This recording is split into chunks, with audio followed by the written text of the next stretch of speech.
It's an off day, sort of, for us. It feels like, Tim, we haven't gotten a lot of these in-between days where we can kind of flesh out some other thoughts. It feels like it's been a lot of previews, a lot of recaps lately, but we finally get a chance to sort of catch our breath and dive into some other Syracuse topics here, including a new transfer quarterback coming over from Michigan. We'll talk about Dan Villari, what he brings to the quarterback room. Also, some interesting stuff from Matt Norlander and Gary Parrish on sort of the state of Syracuse and the head coaching spot. What does the Jim Boeheim timeline look like, and what would you want right now as a Syracuse fan? We're going to dive into all of that, as well as get into some leftover thoughts as well from the Wake Forest game. All that coming up next.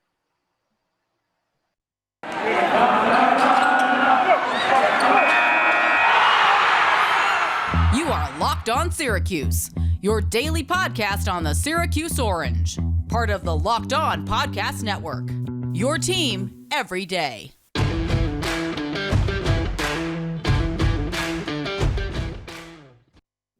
What's up and welcome in. This is the Locked On Syracuse podcast. We thank you for making Locked On Syracuse your first listen every single day. We're free and available on all platforms. That includes YouTube. Be sure to subscribe to us on YouTube, as well as Apple Podcasts, Spotify, the Odyssey app, wherever you get your podcasts. We're there, Locked On Syracuse. Tyler, Aki, Tim Leonard, only place to be with you every single day, talking Syracuse basketball, football, recruiting, everything in between. And today's episode brought to you by NetSuite. NetSuite is the #1 cloud financial system to power your growth.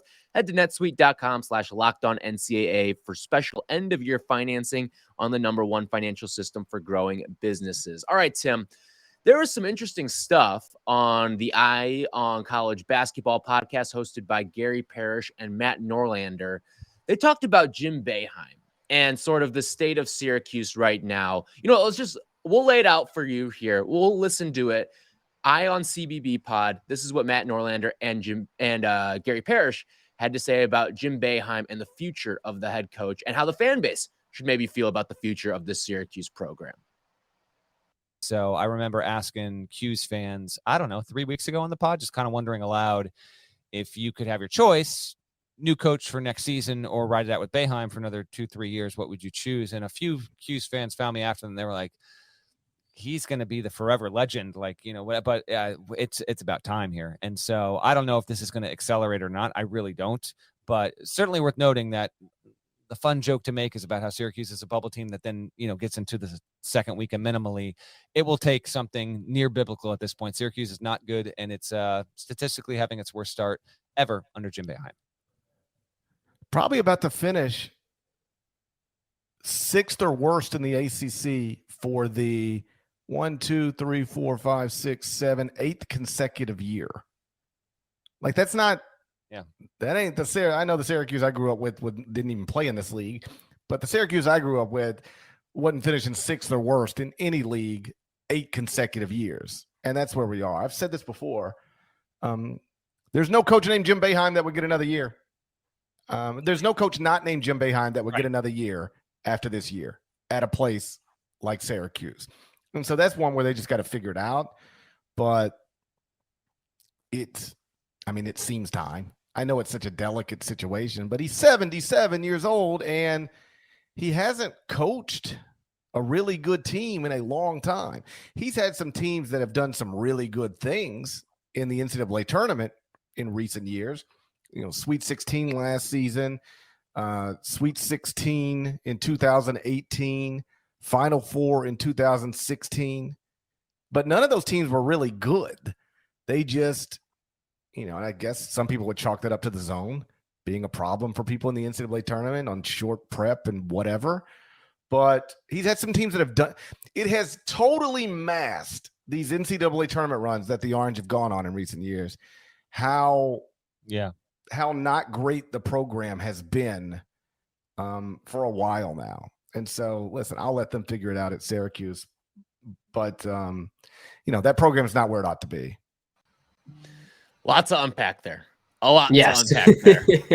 So I think there are two things sort of stood out to me in that conversation. First one was, any other coach not named Jim Boeheim isn't given this leash. I think he's 100% correct, right? I guess same thing probably at Duke, Carolina with Roy. But like if that's Kansas, Bill Self's probably getting the axe, right?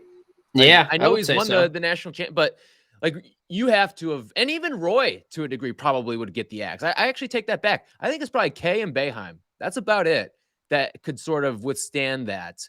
And maybe down the road it could happen with Mark Few or something like that, but that's about it. And to hear that coming from a national landscape, it just kind of gets you thinking like, yeah, Jim Boeheim, he's obviously up there in age. I'm not going to ever say age is a reason why you should stop coaching or be a head coach. I think it works on both ends of the spectrum. I don't think that there should be a minimum age to coach, and I don't think that there should be a maximum age to stop coaching. But it's one of those things where you start to consider some of these things. Yeah, and shout out to those guys because I think they had a pretty good pulse on the Syracuse situation there for handling things from a national landscape. I was pretty excited just to hear them talk about Syracuse because I like that podcast. I listen most episodes and they never talk about Syracuse because they haven't been nationally relevant recently. And I don't blame them for talking about them. But unfortunately, the topic of the conversation is kind of a sad one in the state of the program and where it's at. You're right, though. It's a pretty fair sort of summation of where Syracuse is at as a program right now. And I do find it interesting that when I do hear the national perspective right now, and I'm always curious to hear that because you and I are so close to it. We went to the school and we've been around Jim Boeheim and this sort of conversation for a while, but it feels like the national landscape is actually they should just fire Boeheim. Like when I talk to people that are not tracking it very closely, and I think that's sort of interesting, right? Because, you know, usually the fans of the program would be quicker to that, I think, than the national thought process. Like take a look at Kentucky. When those Kentucky fans start talking about John Calipari should be fired, part of me is like, I don't know about that. Like, I know you're Kentucky and you have high expectations, or a Texas coach in previous years, maybe like a Rick Barnes, the Texas fans like, get him out of here. And they just have higher expectations because they're watching their program closely. But I think nationally, like most people are kind of coming around that this is really a strange spot that Syracuse is in. We should talk to a national guy next week, whether it be like Rob Douster, our guy at Field of 68, Jeff Goodman. We just, by the way, put out a video on our Twitter account or on our YouTube account of Jeff Goodman kind of rehashing the situation with what the succession plan should look like. But we should have one of them on next week. I'm looking at the schedule right now. Looks like we're going to have another Thursday open. So we should look into that, having one of the national guys, just sort of getting the national perspective for it. But the other thing that I sort of took away there was they've gone 8 straight seasons now without finishing better than 6th in the conference. You never saw a Syracuse team go 8 straight seasons without finishing better than 6th in the conference. And yeah, there's the sprinkling of the Final Four, a couple Sweet 16s in there as well. But they've been in the ACC now for 9 years. 8 of 9, you have not finished better than 6th in the conference. And especially these past handful of seasons, the ACC hasn't been the ACC in terms of the competition. Pretty much since Zion, Cam Reddish, and RJ Barrett left the conference, the ACC hasn't been the ACC. And that, I think, is maybe the most disheartening part of it all, is that you've had 3 seasons to really sort of take advantage. Now, they could finish top 6 this year, I think. There's still, that window is certainly open just because of the nature of the conference this year. But again, it just goes back to the ACC hasn't been the ACC, and you're sort of falling ass backwards into a top 6 spot as opposed to maybe really earning it. Yeah, you take a look at a team like Miami. They went out this year and won their first 5 ACC games because it was ripe for the picking. And I'm not saying that Miami is as good of a program as Syracuse right now because they've dealt with injuries and they've had a lot of losing seasons since Shane Larkin left pretty much. But it's been out there. And you think that, 1 or 2 years, Syracuse could have done that. The fact that it's been the same old song and dance every year is a little bit frustrating. The other thing, we sort of cut them short there. They keep talking about Syracuse for another minute or so. And Gary Parrish goes on to talk about how the other thing that's interesting with the situation and makes it complicated is the 2 best players have the last name Boeheim on the team, probably the 2 leading scorers. And he says something to the effect of, if that is the case, if they're taking all the shots, that's fine if they're the best players. But then it becomes the question of, all right, Jim Boeheim, why are the 2 best players at Syracuse your two sons, right? Like, why is that what the situation is? Like, it's if it is true that they it's should one be thing taking if it's it's one thing if it's Buddy, right? Because Buddy has had pedigree. He's gone on a nice tournament run. He's proven he can be an 18, 19 points per night scorer, right? But your second best player shouldn't be Jimmy Boeheim, right?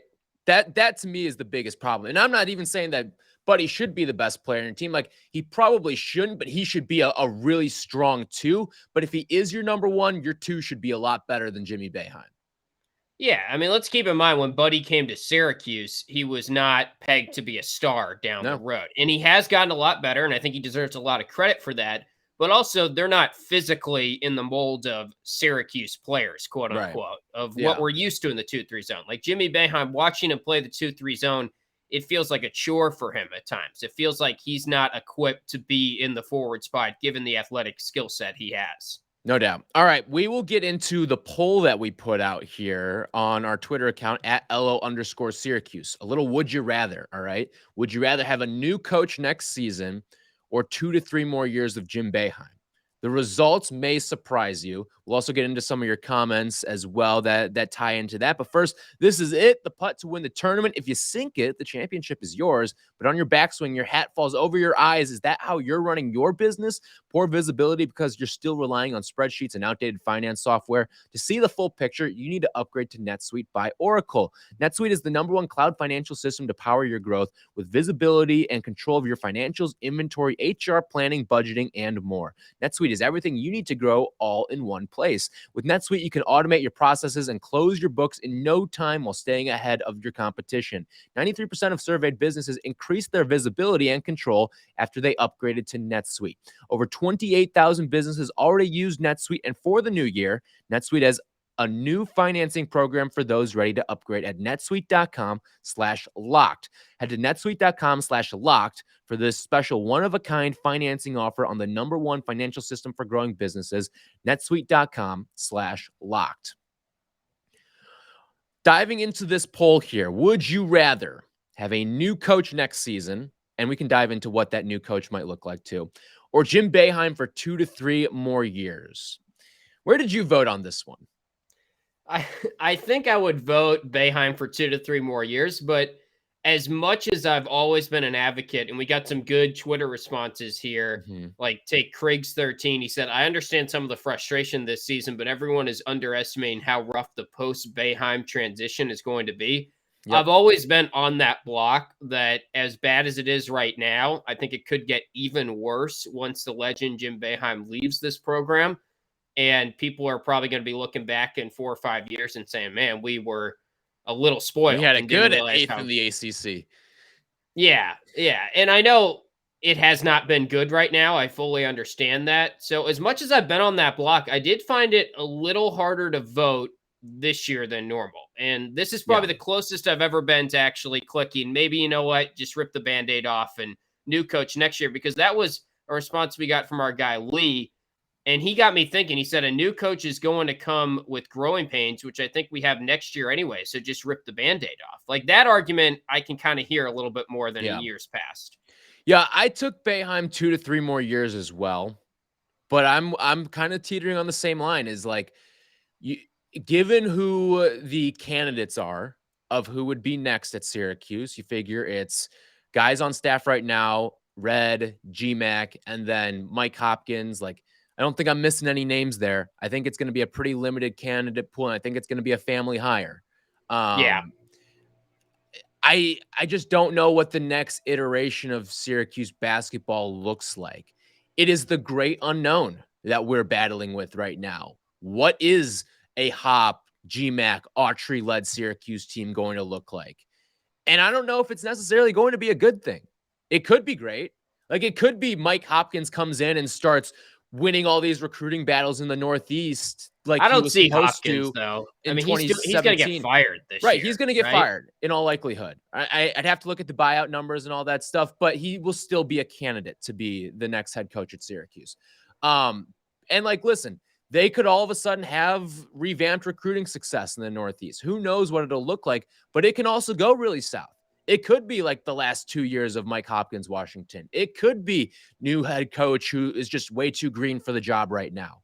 It can just go in so many different directions right now that you almost feel a little bit more comforted with, okay, you know what you're going to get with Jim Boeheim every single year. But at the same token, knowing what you're going to get with Jim Boeheim every single year right now is not good finishes. Hopefully you're on the bubble, and then boom, you maybe make a splash in the NCAA tournament if you get there.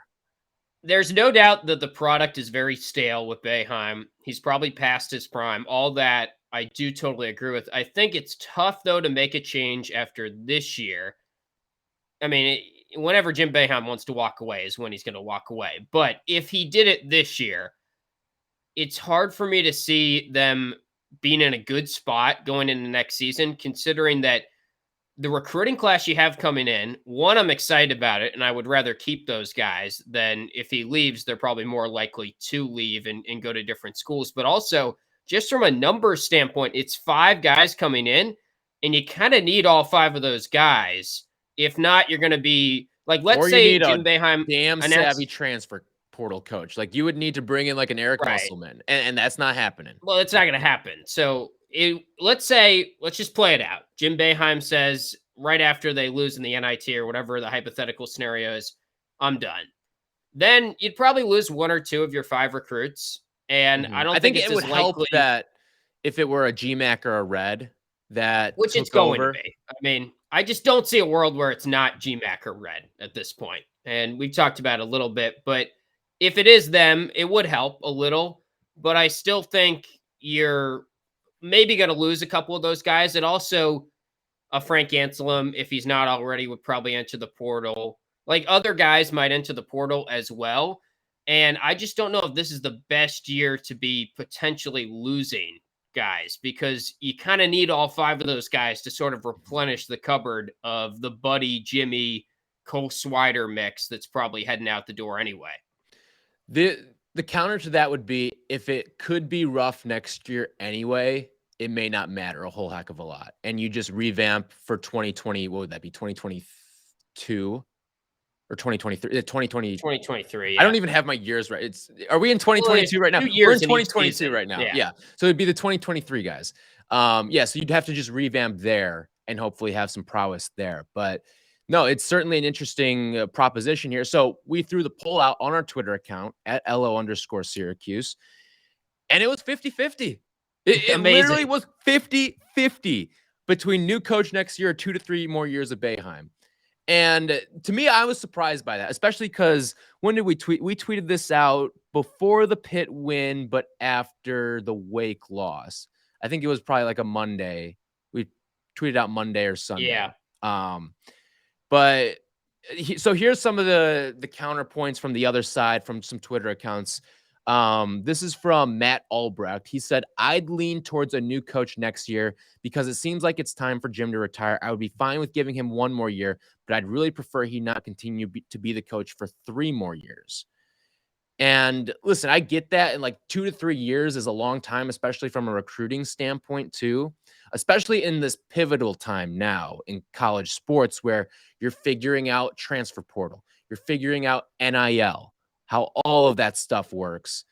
And it's probably something where Jim Boeheim may look at it and say, you know what, like, I'm not going to be here at the peak of this stuff, so maybe I don't need to adopt it as heavily. Yeah. Here's another thing, too, that this got me thinking about as kind of a looming question. Now, I don't think this is very likely before I say it, but is there any chance that this season starts or keeps getting bad and it goes sort of down a wrong path and it's an NIT season and Buddy Boeheim and his dad get to talking and Buddy says, I can't go out like that. I know we said this was going to be my last year, but NIT just leaves a sting in my mouth. The program's not in a good spot. We don't have a lot of talent. And you're not a guaranteed first round pick by any stretch either. Oh, he's not getting drafted right now. I mean, it would he leave to go start his professional career overseas or start the G League circuit type deal this year, which he's stated all along that has been his intention. He's been pretty clear about that. And so is his dad. but he's making some money from NIL. Now he's not making a lot. I know. Well, I'd say this. I don't have the financials of what he's making right now. I'm guessing he'd make more as a Syracuse player than a G League player.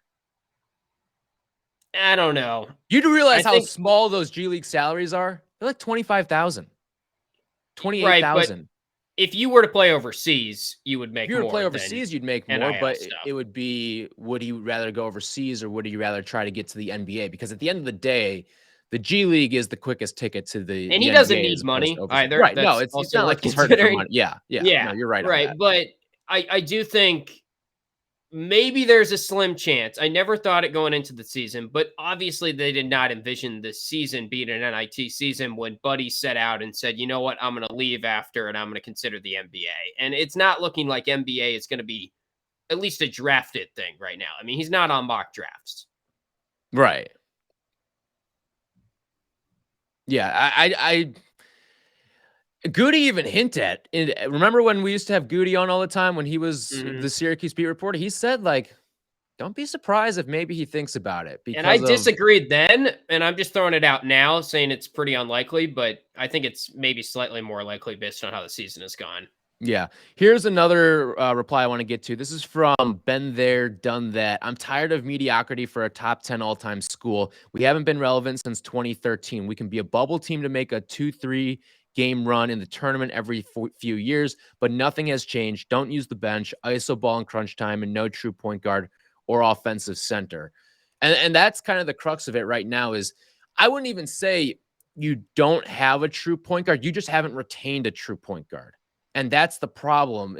And like, it looks like you might finally have an offensive center now with Jesse playing the way that he is.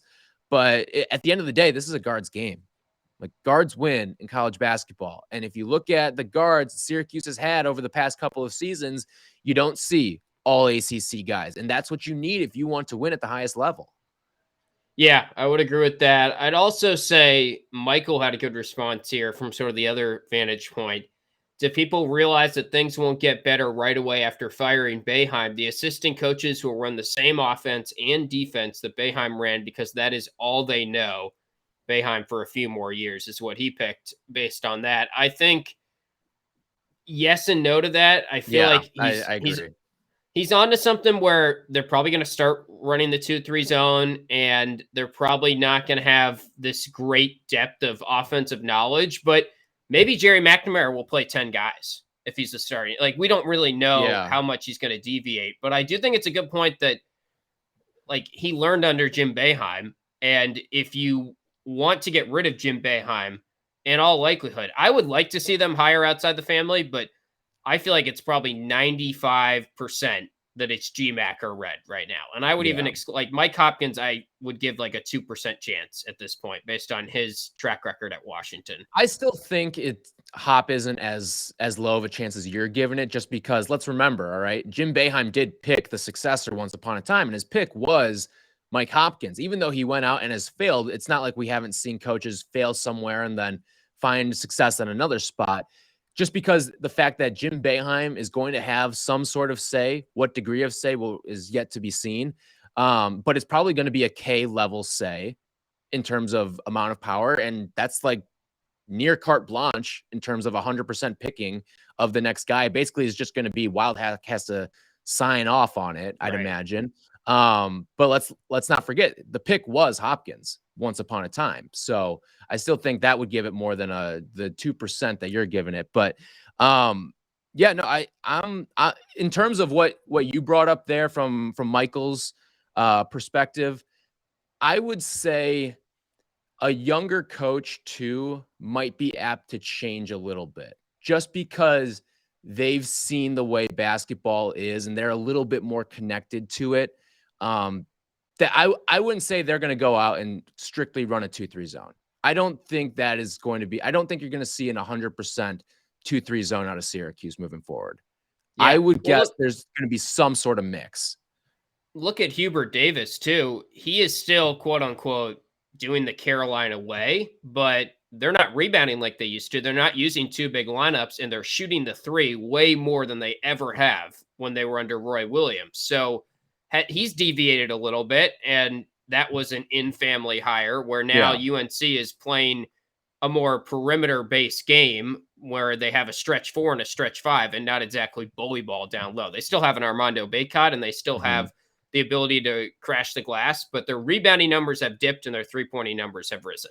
Yeah, it's not going to be a strict carbon copy from one gen to the next. There will be some tweaks to it. So for anyone in fear of, oh, you're just going to hire GMAC or Red, it's going to be the same thing, I wouldn't agree with that wholeheartedly. All right, we will get into some football stuff. Haven't talked football in a while. We're going to talk about Dan Villari, the new Syracuse quarterback. We'll dive into him coming over from Michigan in just a second. But hey, Syracuse fans, we've got an incredible app for everyone who buys gas and what they need to know about. It's called Get Upside. Our listeners are making up to 25 cents for every gallon of gas every time they fill up. So just download the free Get Upside app in the App Store or Google Play right now and use the promo code SCORE and get a bonus 25 cents per gallon on your first fill up. That's up to 50 cents cash back. Don't pay full price at the pump anymore. Get cash back using Get Upside. Just download the app for free and use promo code SCORE to get up to 50 cents per gallon cash back on your first tank. Some people who drive a lot are making as much as $200 to $300 a month in cash back. And the best part is there's no catch. The cash back gets added right to your account, and you can cash out at any time to your bank account, PayPal, or an e-gift card for Amazon and other brands. Just download the free Get Upside app and use promo code SCORE to get up to 50 cents per gallon cash back on your first tank. That's promo code SCORE for up to 50 cents per gallon cash back on your first tank. BetOnline would like to wish you guys a happy new betting year as we continue our march to the playoffs and beyond. BetOnline remains the number one spot for all the best sports wagering action for 2022. New year and a new updated desktop and mobile website to sign up today and receive your 50% welcome bonus on your first deposit. Just use our promo code Locked On. All one word gets you that 50% welcome bonus on your first deposit over at BetOnline. From football, basketball, hockey, boxing, UFC, right to your favorite Vegas casino games. Don't wait to take advantage of all the amazing offers available for 2022. BetOnline, where the game starts. All right, let's talk a little football here because we haven't gotten into a lot of the gridiron stuff. We haven't really talked about Jason Beck and Robert and I, but they are coming over. It's official. And they're also bringing a quarterback in. It's Michigan's Dan Villari, who played high school ball in Long Island and never really saw the field at Michigan. He was sort of a third, fourth string guy with the Wolverines. Now, I'll say this about Villari. He was once upon a time an FCS commit, and then Michigan sort of came in late. They needed a quarterback. One of their commits had a heart condition, which at the time ended his career, J.D. Johnson. He's now back playing, actually. And then Michigan missed out on C.J. Stroud, who, of course, went on to Ohio State and is a Heisman contender and will be a Heisman contender for years to come. So they offered Dan Villari sort of late in the cycle so they could get a quarterback in. And now he kind of sees the writing on the wall, like, okay, there's a 5-star in front of me. There's a couple other guys in front of me. I'm probably not going to play. I'm going to enter the transfer portal. And he ends up at Syracuse. Yeah. I mean, he's not a Michigan starting quarterback. Right. It's a little flashier than it sounds. Yeah. Mm-hmm. Like, let's remember, I think it was Fordham he initially committed to. Like, that's what we're working with here. It is a one-time FCS commit who went to Michigan. And again, Michigan's one of those flashy programs too, right? Like they play in the big house. It's Power 5 football. You're on Fox. You got the big noon kickoffs. It's a Jordan Brand school too. So all that stuff sort of, if you get a Michigan offer, it's tough to turn down, especially when some of your other offers are Fordham and a couple other FCS schools. And it sounds like he was kind of hoping for a Syracuse offer the first time around, and it never came. He had offers from Buffalo, Albany, UMass, Kent State. He's pretty similar to Garrett Schrader, honestly. 6'4", 235, dual threat type of guy. And I think it's interesting that they went with a dual threat. They definitely needed to add a quarterback in this cycle, whether it was a 2022 recruit or just a transfer portal guy here. And he has 4 years of eligibility left, so he could be along for a good chunk of time here and maybe take over when Schrader leaves. But I think he does provide some competition this year. It's also interesting that it's a dual threat guy because I think it'll make things easier for Syracuse that they don't have two separate playbooks for their top two quarterbacks like they did last year. And when Tommy DeVito is practicing, you throw out the different plays. It's just going to make things a little more digestible, probably. And that's what Syracuse needs to do this year, where they hire offensive-minded, like a really good quarterback coach in Jason Beck and Robert and I. They know the game plan is we want a dual threat guy and we want to lean into Sean Tucker because they don't have great receivers and they have a good amount of their offensive line coming back, and also dual threat quarterbacks have just been better under Dino Babers than the alternative. Right. And on top of that, too, your other notable quarterback in the room that's going to be vying for some snaps is Justin Lamson. He's also a dual threat guy. So let's keep it consistent across the board right now in terms of what kind of playbook we're throwing out there. So here's what I saw in again, it's very limited film with a guy like Villari, but great frame. 6'4", 235. Like, that'll play, right? No matter what school you're at. Solid throwing motion, certainly better than Garrett Schrader's from what I've seen, but a much different runner. He's not nearly as fast as Garrett. I think I saw his 40 times 5 seconds. So he's not going to beat you blazing. He's going to try to run over you as opposed to outrun you down the field. But you just need to put in competition of throwing the football, because if you can throw the football, you're going to add a completely different dimension to this offense.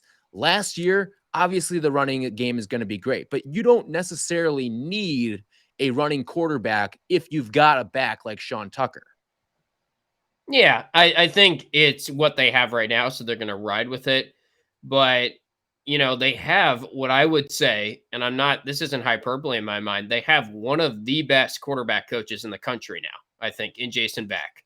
And he has had success with Taysom Hill, along with Robert and I. Those two working together, helping out a Taysom Hill, helping out the Virginia quarterbacks who weren't known as pocket passers, and developing their arm strength, their arm mechanics, their throwing. That's what Garrett Schrader really needs. Villari, I agree, probably has a better motion right now, but that's still the weakness of his game. So I'm optimistic. I think I tweeted something like football is trending. I do think that since there was a max exodus into the transfer portal and we kind of hit like a rock bottom stage and everyone wanted Dino gone, they've done a nice job from that point on, hiring a special teams coach, which they needed, getting two really solid offensive-minded guys here that have a good track record in Anai and Beck, and then starting to sort of bring in some decent pieces here. It's not going to be a 8-9 win team next year, I don't think, but I think they will make a bowl game based on what they've done here in the offseason. Yeah, you have to bolster the offensive line, which has started to be addressed a little bit. And you have to improve the receiving options right now, because there's not anyone on the roster that is just blowing you away from a receiving standpoint. I saw that there's a Michigan State kid, I believe his name's CJ Dyson, who is taking a visit to Syracuse soon. And for those, there's a lot of people saying, oh, like the next Tristan Jackson. Slow your roll a little bit. All right. Tristan Jackson was a top 250 kid in his class. Okay. Yeah. This kid was like outside the top 1,200. That's coming to take a visit. But again, you just want to get some bodies in the room, because right now it's wholly unimpressive what you have in the offensive line and as well as in the receiving room. It needs to be bolstered from a year ago, or otherwise you're just going to be running back the same thing that you had last year. Great running back, great running game in general, but if you're down 2 scores at any point, you don't feel very good about your prospects of getting back into the game. Yeah, I think I saw that Sherrod Johnson, Adrian Cole, Terry Kinsler, all are going to FIU. That was announced recently. And I kept trying to find the link there. Like, is there a Syracuse coach there? No Syracuse coach. I think they're all Florida guys, though. So yeah, well, it's a new coach, that McIntyre guy, who's just, I mean, every day I see 3 or 4 guys in the transfer portal going down to FIU. So maybe he's just a solid recruiter in general. I don't really know. I mean, they were sort of Florida guys. I think Kinsler, in his case, in high school, he was. But I think at this stage, when you're evaluating what you have, if you're the Syracuse coaches, you're saying, okay, we do need to bolster what we have in the wide receiver room, and they should actively pursue that. But there's never going to be a point where wide receiver is going to be a strength, realistically. So you say, okay, let's just lean into what we've got, which is a running quarterback and an All-American running back and an offensive line that's coming back. Yeah, that's what you got to do. And another thing with Villari, too, I do think this is a low-risk ad as well, just because of the fact that, listen, he may not start for you at quarterback, but you can find places to get him in on the field. Like he ran special teams with Michigan. And one of the things that he was also a safety in high school too. It kind of reminds me a little bit of Rex Culpepper a little bit, where, okay, there's some positional flexibility here, and everyone throws the name Taysom Hill. Well, one of the things that makes Taysom Hill so unique is that he's a Swiss Army knife. I'm not saying that Villari is going to go out there and catch passes. All right. I don't think that's going to happen. But if he ends up being the third string quarterback heading into this season, there's still opportunity for him to do something on your team, whether it be special teams, or something of that nature. And I think that stuff's important because we have seen special teams look undisciplined at times. Then you're finally getting a special teams coordinator in there. Like, yeah, that stuff matters. And I think that's a good thing. So this is a low risk ad for me. I don't think Villari will ever end up starting a game at Syracuse. I could be wrong. But yeah, it just shows that they're investing in this quarterback position heavily this year, between bringing in the new offensive staff, including a quarterback coach, and going out and getting a transfer. And it just kind of shows that I think Dino knows he can't mess around this year. You need to have a quality passing game, or otherwise this is it. This is the end of the road. Yeah, Schrader's got 2 more years. So after him, it will probably be Villari, Lamson, Morgan, if all goes according to plan and they're still there and there'll be a real competition at that point. I think Villari is going to go there and be a competitive guy and hope that he can at some point unseat Garrett Schrader. But I would say it's more likely that Garrett Schrader starts and ends the season next year than any of the other alternatives. Yeah. I will say this. I would like to see a true competition this year. Yeah. And that includes Justin Lamson, because I think he could be a valuable piece. I think he's sort of the best of both worlds, where he's probably got better arm talent than both of those guys. He's probably not quite the runner, but I don't think you need to be quite the runner when you've got Sean Tucker on your left hip. I really don't. And again, you just have to be serviceable enough to be a threat. And he's a big dude. He can be a little bit of a bruiser in the red zone for you. I would like to see Justin Lamson get a real shot this year. He obviously didn't get a real shot last year. Don't blame him. You had 2 other guys, former top 50, 300 guys in the room. I don't blame them for not necessarily giving him a real quote unquote shot. But this year, I'd like to see it. I'm not fully sold on Schrader. I don't know how anyone who saw last season play out can be fully sold on Garrett Schrader.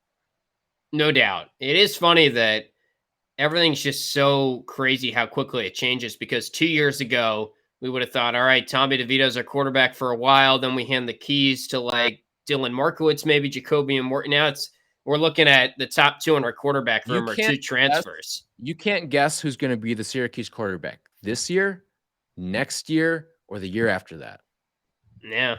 I mean, hopefully Justin Lamson stays around, because he's the only one really, well, Morgan too, that we've recruited and sort of had a plan all along in place. But, I'm all for keeping active in the transfer portal, and I think it's important that they did add someone. He's basically like a 2022 recruit. He's got 4 years of eligibility, and we'll see if he cracks the field this year or next year. But I think long term, he at least has in his head, maybe I'll be the 2024 guy.